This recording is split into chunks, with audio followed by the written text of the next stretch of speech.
Alrighty, welcome everybody. My name is Madison Hite. I'm the Experiential Learning Manager in the Office of Career Services for the Costello College of Business. And I'm thrilled to be joined here today with a very special guest. So, Brandon, please, the floor is yours. Go ahead and introduce yourself to everybody before we jump into the content. Hi, everybody. My name is Brandon Leavy. Nice to meet everybody. I'm the Campus Relations Manager from Lockheed Martin, meaning that it's my job to help George Mason students when it comes to like reviewing resumes and things like that up into the interview step of our whole process. A little bit about me. I've worked in a bunch of different kinds of companies, big, small, startups, you name it, tech recruiting, business recruiting, communications, really everything in between. So I can help take a look at resumes and show you that insight as to how a recruiter in the industry would like review a resume and what we look for and some do's and don'ts and things like that. But if you have questions, especially about applications to Lockheed, I'm the go-to person for that. It's nice to meet you. Awesome. All right, so let's jump into writing effective content for our resume.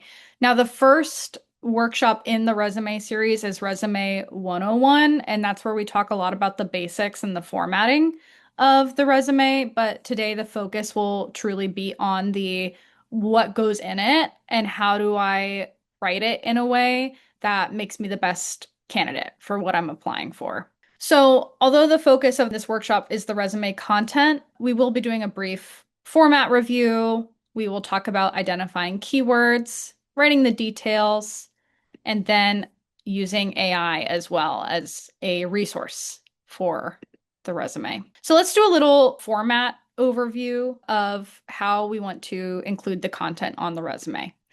So, we've got our different types of sections here, but the main thing you'll notice on the right is how the resume looks. We're not using a whole lot of color or pictures or any crazy formatting. In fact, I'd say the simpler, the better when it comes to the business resume format. We want to make it as easy as possible to read because as much time as we spend, working on the resume and making sure that everything in there is correct and accurately reflects our experiences, the time it takes to review a resume when you're looking at them for an internship or job is considerably less. So we want to make the content easy to read in a short period of time for somebody to just grab the most important pieces of information. So this is going to point out all the different sections here, which we won't spend too much time on. But I think it's important to note that the different sections are going to be in order of your biggest qualification. So you can see on this resume, we actually have our relevant coursework section before the professional experience section. And that's just because in the case for this student, that relevant coursework allows them to use more keywords and demonstrates the skills relevant to the industry they're looking at. So that's also why education is farther up. So for most students, your biggest qualifier is the degree you're currently working on. Now, that is going to change over time and may not even be the case now. I know we have a lot of students who are returning to school and have plenty of years of industry work experience. And if that's the case, then your work experience probably is speaking for itself and can go above your degree. But for most students, that education section is going to come first. So we want to order the sections in terms of our biggest qualifiers. So if you are somebody who doesn't have a lot of experience, there are ways you can gain that experience. So experience doesn't have to mean only paid part-time or full-time work.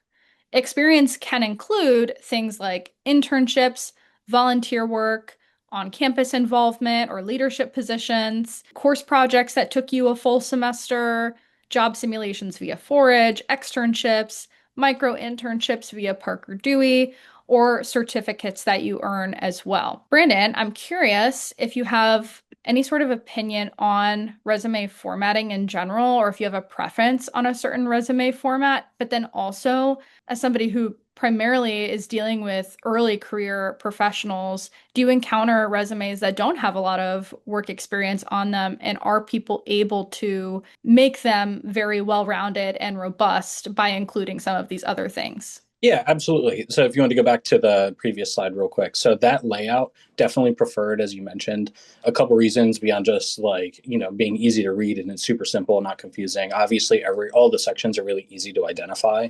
But when it comes time to like actually submit the application over into like a portal and you're applying to jobs and everything like that, frequently you're going to see more and more, especially companies that use like AI tools that'll help like parse their resumes or even just something as simple as like an autofill feature.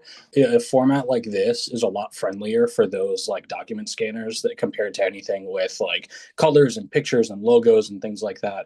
It tries to turn everything that's not text into text. So what happens, especially with like even like a small little digital like icon or something next to your email or a phone icon next to your phone number, it tries to turn that into a text and it can throw off the rest of the application. So anything that's like trying to scan that and read all of the information that you're including on there can get lost. So if you're finding that you have some of that stuff on your resume and it's not parsing over as well as it should, it doesn't really work that well. Also, multiple columns. So I've seen somebody will do like a professional summary and their contact information and everything just on like the left hand side of their page. And then the content of all of the job descriptions and projects and things like that they have on like a second column. Even that sometimes, because it wants to read it flat across, it'll just get them confused and it doesn't work out that well. So plain and simple like this, especially when you're applying online, that's fine.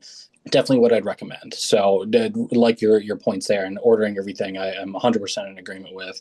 Put your education and a lot of the skills that you have like up top. But as far as additional experience, like if you don't have previous internships or other jobs and things like that, these are all fantastic ways to gain that experience. I definitely want to highlight the significant course projects because for us, that absolutely counts as relevant work experience. Sometimes you don't have the opportunity, especially if it's, say a sophomore, rising junior, or somebody that's freshman to sophomore year, you haven't had the opportunity to get that higher level internship yet. Your course projects absolutely count as relevant experience for getting hands-on practice with some of the things that we're looking for.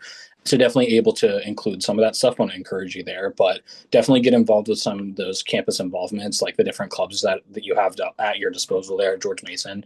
Highly recommended. It just looks fantastic on a resume. Like pick something that you think that you'll have fun doing and learning about, because I don't really have a particular say like, oh, join this club over that one. They're all great. They're all really good experiences. So definitely recommend it for sure. Awesome. All right. So when you are going to list relevant coursework and projects, there's a couple of do's and don'ts with that. So if you're listing courses, make sure you're including the course name and not the course number. 'Cause I work at George Mason and I have no idea what half of the course numbers mean.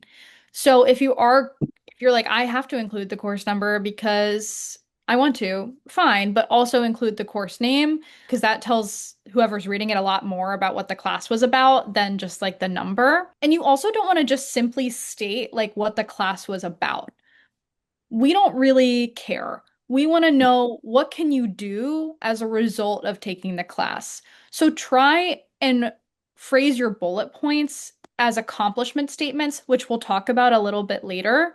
But we want to know, like, what did you do? Because we're using this to substitute for work experience in your industry, right? So you want to really showcase any hands-on learning or projects or deliverables that you completed in that class in statements that can showcase your skills or strengths. So, a good place to start with the language in this section is actually in your course syllabus under the learning objectives section. That has everything you should theoretically be able to do as a result of taking the class, so it can give you a good starting point for your bullet points there. So here's just an example of what you might do. So in this first example, we're really using a little bit of some passive language of like learned these things about cloud computing, gained knowledge of cloud computing principles. But in this second one, our action verbs are just that. They're a little bit more actionable. It reads more as taking ownership over the projects and accomplishments in the class. So, developed and delivered a cloud computing case study, conducted a market and value analysis of cloud technologies, designed and presented a PowerPoint presentation to 50 plus students. So, that provides a lot more scale and detail about what this student did in cloud computing essentials. So, as we move further into the types of content that we might want to include, I think this quote can be helpful to keep in mind as we move through some of this. So, convey your passion and link your strengths to measurable results. Employers and interviewers love concrete data. Something you might notice in that example, too, is that we've added in a quantifier where we're able to. So quantifiers help provide scale to your accomplishment, but also measurable results. It helps provide a lot more context to your accomplishment because there's a huge difference in saying ensured compliance and increased safety versus saying ensured compliance resulting in 100% safety with zero accident reports every day. That says a lot more than the first statement. So that's why it's important to include quantifiers where we can. So let's talk about the experience section information. So the first is going to be your position or job title, even if that's just, volunteer or club member. We want some sort of title. We want the name of the employer or the organization that role title was a part of. We want where it was located, the dates you were involved. So in this case, we do want a start date and an end date. If you're currently in the position, we just say present. We don't say like current or now. So you'll have start date to present. And then we've got our bullet points that are those accomplishment statements, which we'll talk about in a second here. But here's an example of how you might format that. So you can see we've got the role title, we've got our dates, we've got the company name and location, and then we've got our bullet points. The length is okay for these bullet points. We really just want to avoid large paragraphs of text in a resume because people are scanning these fairly quickly. And so when there's a giant chunk of text, chances are not every single word of that is going to be read. So that's why we want probably no more than 2 lines in any given bullet point. One thing that I noticed too before we move on is inside the bullet points, there were a couple keywords that really like stood out to me. And as I'm going through and like you mentioned, just kind of skimming and scanning through resumes, I'm looking at the skills that you have predominantly. I'm using that resume as a form to tell like what skills have you built, where did you use these skills and that kind of thing. So at a quick glance, without having to read all of the like context of even the bullet points, I do agree that they're a good length, but stuff that jumped out to me immediately was probably about the third bullet point down: Excel, PowerPoint, and Google Suite. And then right after that, talking about using stuff from Microsoft Office. And, those like quick little things, especially if you see them in job descriptions where they're looking for somebody that's really strong in Excel or that have like used something like Tableau or a CRM tool or something like that previously. Saying what you used in the bullet points is a really good way to have that kind of jump out to the recruiter as well of like, this is the position that I used it in, this is how long that I've used it for, and they can gauge your experience level and things like that based off of what's in the bullet points too. So take those skills and those keywords that you find in that job description when you're applying and put them in those bullet points as well. It's a really good tip that I give out. Yeah, absolutely. Always best case to take at least like a couple minutes before you submit an application and make sure that your resume is matching the job description, but only the things that are applicable to you. We don't want to lie on the Totally. resume.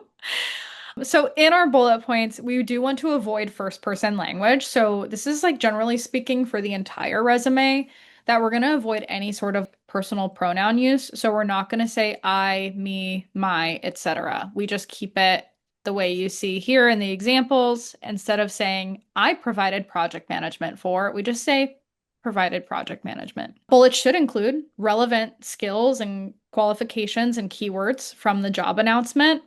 They're not necessarily complete sentences. We want to start each one with an action verb, and we want to include those quantifiers as well. I do think that bullet points can generally follow a formula, which may help you with writing them. And that's did X using Y resulting in Z. Now you'll change up the verbiage there so that each bullet point doesn't sound the exact same. But the idea is that you're not only including what you did, but the how. So, what skills, tools, processes were used to accomplish that thing? And then what was the result?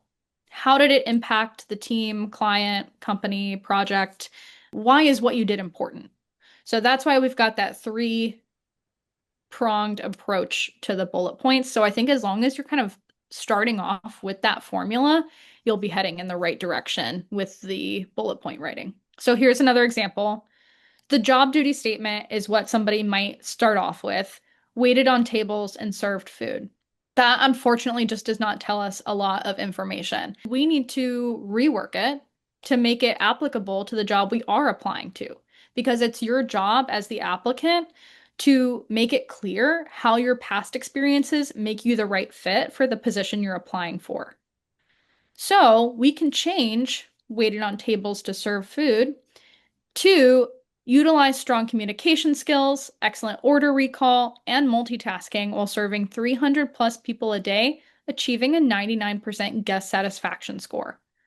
So now we've included skills that we did not include in the first statement that might be in the job description, and we've also included quantifiers as well. This provides a lot more context to who you are and like what you're capable of doing than the first statement does.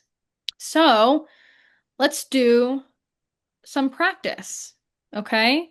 So I just want you to pick one of these three statements and rewrite it in the chat into an accomplishment statement that kind of follows that formula.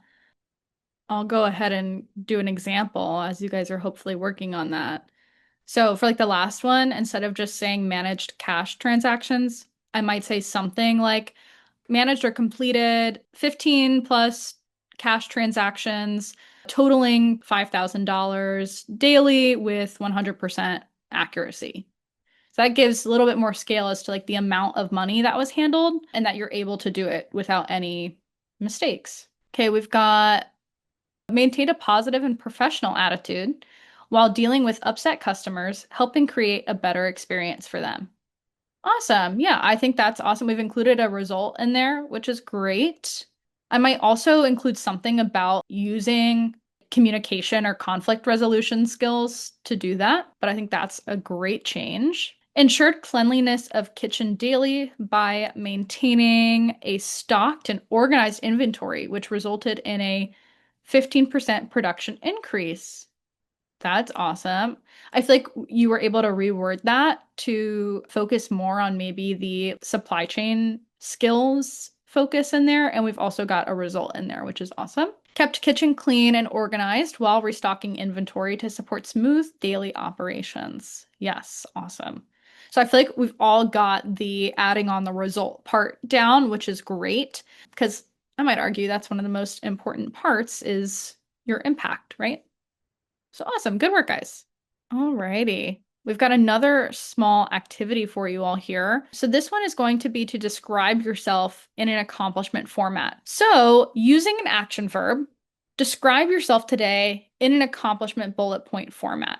You can either post this in the chat or take yourself off of mute, but do something, include something that you did today, whether that was go to class to increase your grade or your learning potential or whatever it might be. You can see the example we've got here is managed caffeine intake, resulting in a 10% increase in presentation skills while facilitating a resume workshop for 15 plus participants. Totally not me today. So that's the example. It does not have to be something super serious, but please go ahead and practice doing that as well. All right, awesome. We've got a couple in here. Completed 100% of assigned tasks on time while maintaining a positive attitude, contributing to a supportive team environment throughout the day. Oh, I like that. I like that you're considering everybody on your team, and I think that's really awesome. Maintained positive attitude during 3 hours of peak Nova interstate traffic to support a 100% vehicle safety record. That's hilarious. I love that. I'll let you guys throw those in there as we move on, but I love this exercise. I think it allows you to really understand the format of the bullet point we're looking for, but you get to be a little bit creative with it. Okay, we got another one. Improved morning routine by making a 15-minute planning period in the day, increasing my task completion rate by 25%. That's awesome. You might even be able to use that in an interview question response because I've gotten questions before about like how do you stay organized on projects? And there you go. You've already got part of your answer there. All right. So let's talk about keywords. We've already mentioned a couple of times the importance of including keywords in your resume from the job announcement. But what do we really mean by that? So you have to know what the employer wants to see. And you can largely do this from the job description because chances are they've included that in what they want to see in a candidate. But you can also create an employer wish list to help you out with this. So read the job description and write down the keywords and responsibilities that jump out to you. And then you need to go through that checklist and include it in your resume. This would also be a really appropriate and helpful instance to use AI and like put the job description into an AI tool and ask, what are the most important keywords from this job announcement that I should include on my resume? And then it's going to parse through and pull out the most important ones. But generally speaking, if it's in the basic qualifications section, that at the very minimum should be in your resume. And then I would go through the preferred qualifications. And then I would look through the responsibilities and see, have I done any of these things before? And if you have, it should be somewhere on your resume. Brandon, as somebody who is going through a lot of job descriptions and a lot of resumes, probably all the time, do you tend to notice when people have tailored their resume to a specific job description versus just using the same one for every single job? You can absolutely, especially like it helps if I'm familiar with some of the programs as I'm assigned to a couple of the schools and I'm looking at a lot of really similar resumes. I know that people are probably taking the same classes, doing the same projects, joining the same teams, and using the same stuff, right? So if you're submitting a resume that's got similar skills to one of your colleagues for the same position, like you can kind of tell what's a little bit more generic versus what's a little bit more tailored that way.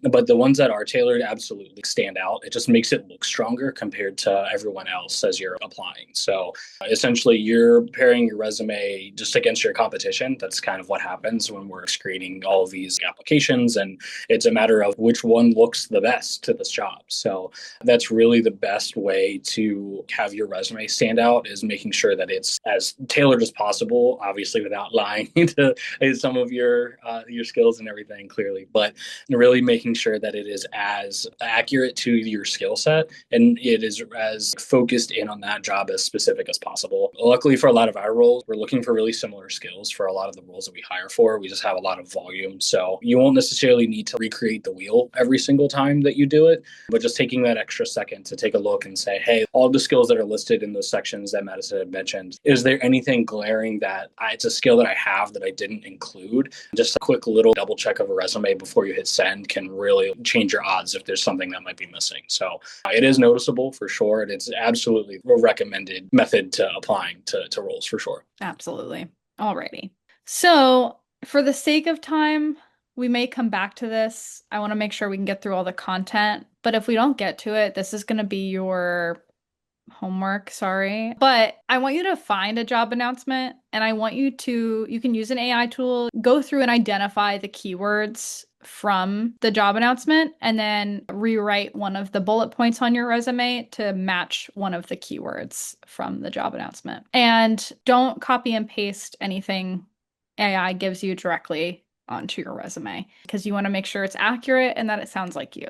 We do have a quote here from the district director at the recruitment firm, Robert Half. And Michelle says, if you use AI to write a resume for you in minutes, it tells me you did not put a lot of time and thought into applying to my job. I think it's also important to consider that the same prompts give people the same responses generally.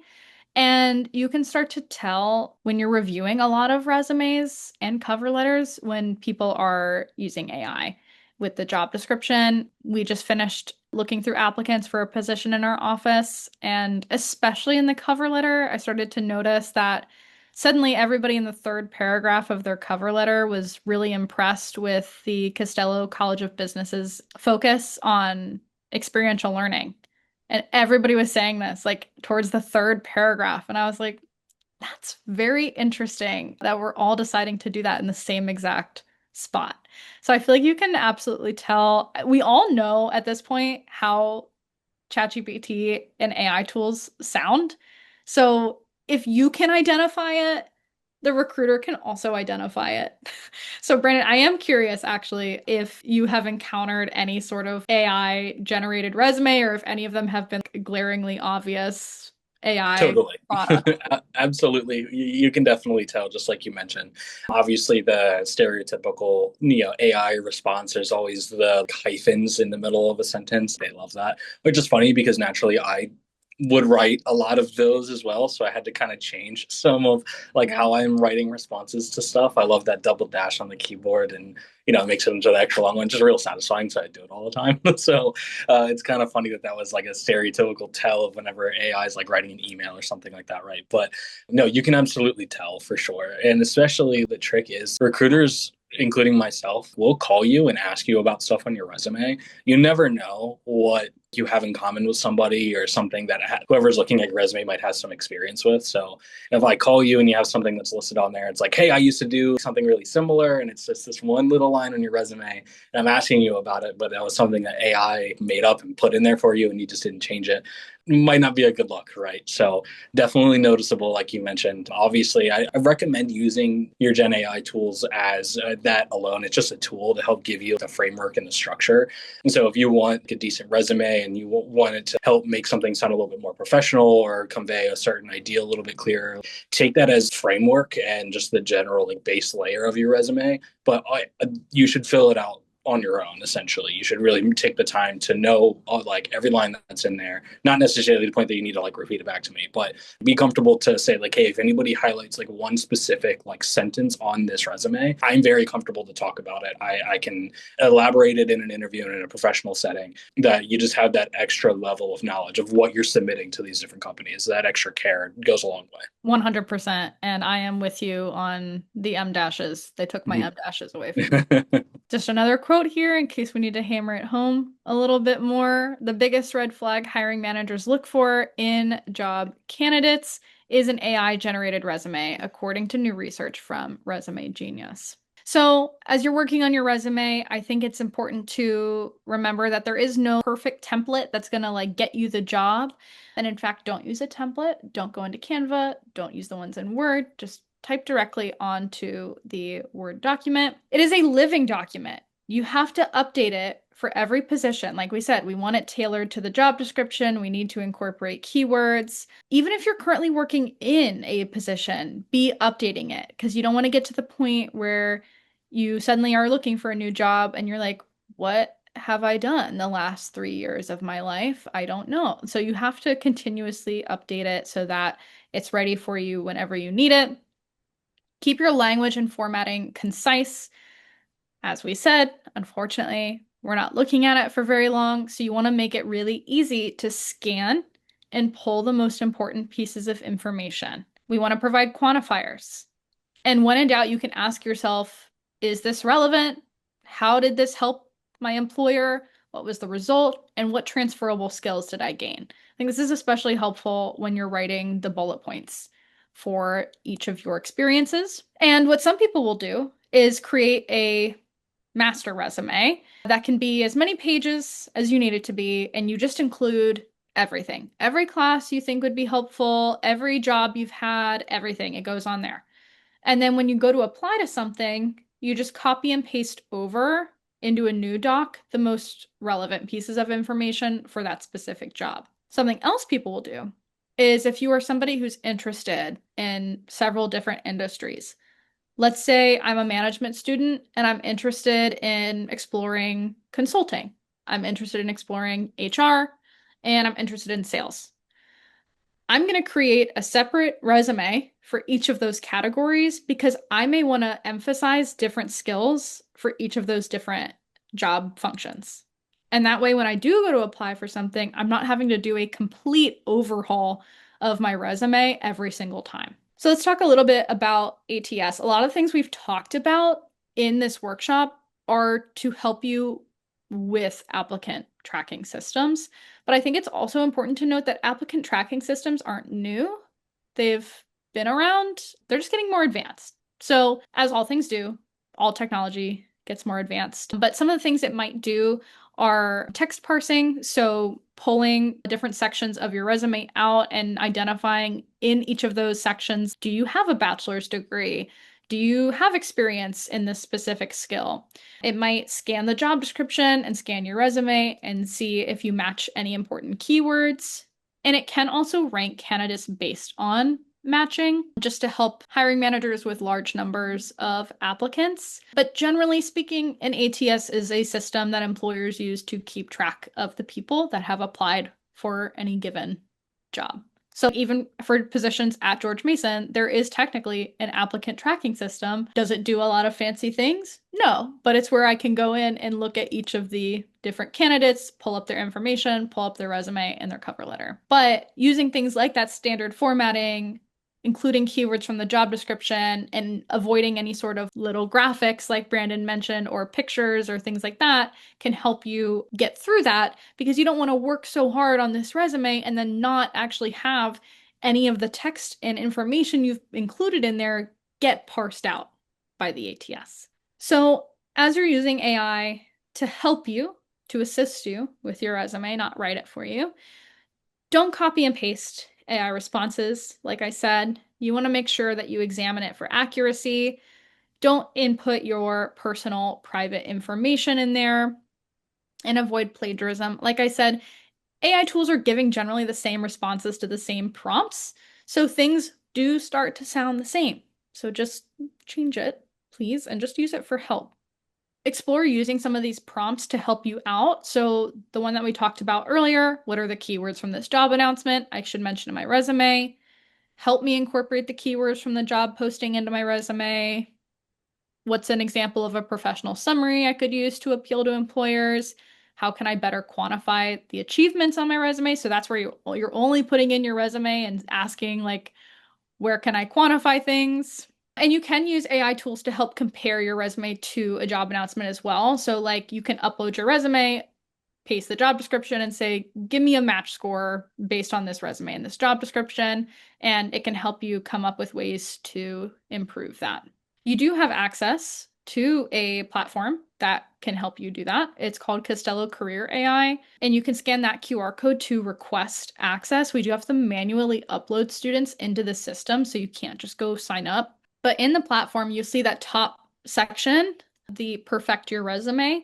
You can click on that, put in your resume, put in a job description, and it will identify the places that you've successfully matched the job description, but also the places where you did it kind of halfway and the places that you didn't do it at all. And it will give you concrete feedback and ways to improve each of those sections. And it'll ask you prompting questions like, have you done anything like this that could be similar? And it will help you incorporate that into your resume. Also in the platform, you can practice your personal pitch and you can practice interviewing as well. So our final details, please be sure to check for grammatical, spelling, and typing errors, especially if you've included attention to detail in your skills section. Have somebody critique it, ideally somebody from the Office of Career Services, but if not, then at the very least, like a family member, a friend, a peer, a professor, somebody should look at it. Name your file name of your resume something appropriate. At the very minimum, your first and last name. What I usually did was first and last name and the company I was applying for, because then I knew I was submitting the right version or copy of my resume for the right job. It's important to remember that a resume does not get you the job, but it can help get you the interview, which can get you the job. So that's why it's important to work hard on the resume. It's also a great way to help prepare you for an interview, but you also have to work on the resume in addition to all these other factors as part of the job search process. So things like networking, cover letters, interview preparation, and salary negotiation. So I want to leave time for questions. So before we jump into questions, Brandon, do you have any closing advice on the resume or anything you wanted to add in that we didn't get to talk about or that I didn't ask you about during the presentation? Yeah, totally. Great presentation. I like this presentation a lot. It's a lot of helpful tips and everything that are in there. I think to really emphasize like the like naming conventions and having different kinds of your resume, and you're mentioning having like a master resume to include all of your experience, everything, like a whole sum of everything that you've learned and everything that you've done. I think that's a really good idea. So when you're going through and applying to jobs and things like that, it's really easy to just kind of remove what you don't need, and then you don't have to do the whole thing over again. Most people who use Google Docs or OneDrive or have some form of cloud storage for everything at this point, right? So what I did when I was applying to jobs, and I ended up at Lockheed a couple of years ago, I was looking for sort of the next step of my career, or even before that, before I even got into recruiting. So a little bit about my background, I'll touch on it briefly, but I studied exercise science when I was in college, so not necessarily using my degree at the moment, but I had worked in like facility management. I was a personal trainer and athletic trainer for a while, a couple different kinds of facilities like an indoor swim school, indoor soccer center, things like that. So when I was applying to jobs to kind of get out of that, I wanted something that was a little bit more like a traditional, like 9 to 5 kind of job. So I was applying to HR, business partners, HR generalist kind of roles, recruiting and talent acquisition, obviously, some event planning and sales kind of roles. So as a college student, especially with like the business school and having that kind of general background, you might be interested and eligible for a wide variety of kind of positions like I was. Thinking about a sales position, they're not going to care about the same kind of things that an event manager might in that sense. So you can kind of make custom resumes that are for specific career fields and name them that way as well. That's something that I did that I found was really handy, and I got a couple interviews doing that too. So I had a sales one, like I mentioned, I had a recruiter one, but my experience as a general manager going into recruiting, I had a lot of hiring and looking at resumes and some of the general like administrative tasks and stuff like that I focused on. But when I was applying to event manager positions, I'm not going to talk about the time that I'm looking at resumes and hiring this many lifeguards and that kind of thing. I'm going to talk about running the soccer tournaments and scheduling the swim lessons and hosting parties and things like that at my facilities. So kind of picking and choosing, like you're mentioning, kind of guessing what the employer is going to want to know, looking that into general career fields and what skills that you're gaining and how that files into each one. It might change as you go through your career, like it has for me, but I try to think about that, what would this employer care about for this kind of position? I think is really, really helpful for sure. I can talk all day about the different versions of resumes you have, what you want to bring to a career fair, what you're bringing to interview, if it's in person, and that kind of stuff. So really think about like the purpose of that resume, what you want to get out of it, who you're going to hand it to, the kind of resumes that person might be getting back, and all that kind of stuff. So definitely some helpful advice for sure. Awesome. Yeah, I think that's really like realistic and practical advice for everybody on the call who is probably going to be applying for internships or jobs at least some point soon or already are. So, yeah, guys, any questions for Brandon about his career journey, about resumes, what it's like to work at Lockheed Martin? Okay. I'm someone who is already working in my intended career, real estate agent. I'm wondering what are some things I should include if a future client wants to see my resume? Should I treat it the same as any job application? I think you should. I mean, that's where Madison was mentioning this should be a living, breathing document. And so as you're going through this current position that you have, just add that at the top of your resume under your experience and have some of the daily tasks that you have. It's another version of your resume, again, something general, part of that like master copy of your resume, again, something that you might bring to a career fair, like I was mentioning, having it, the stuff that you're the most comfortable talking about, thinking about next steps of your career, like what do you want to do next? Do you want to like manage your own real estate agency? Do you want to take a manager position in that role? So you might want to tailor some of the bullet points that could help position you into that next step too. I oversaw taking on this new business or that kind of thing. So definitely add your current responsibilities and things that you do and that you're comfortable with and that you like talking about. Totally. Agreed. All right, we've got a couple others here. Is there any preference on resume building tools, for example, Word, Overleaf / LaTeX, etc.? I say Word. I'd recommend Word. It's nice and easy to work with. I mean, you don't have to get too complicated with it. It kind of goes back to being careful using the different templates and the different layouts and stuff. Just as plain and simple, like the example that's at the beginning of these slides, the better. As long as it ends up looking like that, I don't care too much how you build it, but I think Word's just easier to deal with that way. Yeah, I think so too. What's your opinion on including relevant personal projects? For example, building things, programming projects, things like that. I love it. Personal projects absolutely count. It shows me that you're eager and excited to get into this career field. It's showing me that you're like going out of your way to get additional exposure besides just your normal coursework. That's where the different clubs and groups that we mentioned earlier as well, like that shows a very similar thing that like you're just doing as much as you can to get exposed to like things that would be relevant in that career field. So I love it absolutely. But personal projects, extracurricular things absolutely count as relevant experience. Totally. Absolutely. Like I've seen a lot of finance students put like their own personal investments with their own money Yep. on their, I mean, they don't give a lot of details, of course, but it's like they talk about that their own investments that they're doing. And I'm like, you can absolutely include that. Yeah, absolutely. Yeah. Are there any lesser known but still effective methods of getting your resume out there? That's a good question. So, attending sessions like this, especially if there's employers that you're interested in and going on campus, I mean, that's relatively well known, trying to advertise it and stuff like that. But I think it's underrated, like the level of how much that helps you, especially in job markets like today. If you have like contact information and you're able to communicate one to one with a recruiter or a manager or something like that, it's like probably the best way to help further your application when you're just submitting it online. How I ended up getting my role at Lockheed, I was lucky enough. I had some family that worked in the company, but I was able to have more of just a general, like a mentorship kind of conversation originally with my now manager, just because I was looking to get into roles that were really similar to what I was doing. Obviously interested in Lockheed, but man, I had put in an application, so I did help a little bit. But just reaching out even through things like LinkedIn, if there's a friend or family that you're interested in with different businesses and companies and stuff like that, and have that as a way to like communicate and network with different people. I'm saying, hey, I'm just looking for a way to get into this field. Generally speaking, do you have some advice for somebody that's looking to gain some of that experience? That's another way to help out for sure. Absolutely. Alrighty. Have there been instances where you are reviewing a resume and something about it makes you want to follow up with a potential candidate? And if so, what specific parts of the resume was it?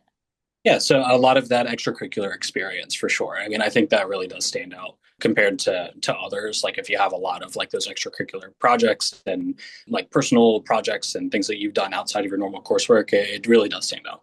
Awesome. We just talked about networking. We do have two networking groups on LinkedIn. The one on the left is Costello Career Collective, and that's going to be current George Mason students, Costello alum, friends of the community who just want to help out and be involved. You can introduce yourself, ask questions, find people to reach out to in there. And then the one on the right is specifically for international Costello students and alum. So we do post a lot of resources and job openings that are available for like CPT and OPT in there. We've got our social media pages where you can stay connected with us on upcoming employer events like this one, career tips, jobs that get sent to us, things like that. So we've got our Instagram and LinkedIn pages. And we do have another question here in the chat. Do most employers see it as a pro or con to include family businesses for your experience? I don't think you need to like say that it's a family business. I don't know that that's necessarily relevant when you're applying to jobs. Sometimes it might be obvious, like if the name of like the restaurant is the same as your last name, like okay, yeah, sure, that might be obvious, right? But I don't think that I would discount it by any means. I think that is, as long as you're portraying the experience and the skills that you've gotten through that position as accurately as you can, I have absolutely no issue with it. I don't really like look down on it at all, or it's really that noticeable. You don't need to say in your bullet points like, "Oh yeah, this family owned business. This is what I had done," or how you got that position. I don't think that that's necessarily relevant for the recruiters or the manager to know. Just plain and simple, treat it like any other position that you've held in the past. Tell me the skills that you've gotten through that and how that relates to the job that you're applying to. Absolutely. You all had some great questions. So thank you for taking the time to come attend the workshop. And a huge thank you to Brandon for being here and providing his insight to everybody. Awesome. Thank you for everybody for joining and Madison for allowing me to join. Very happy to meet everybody.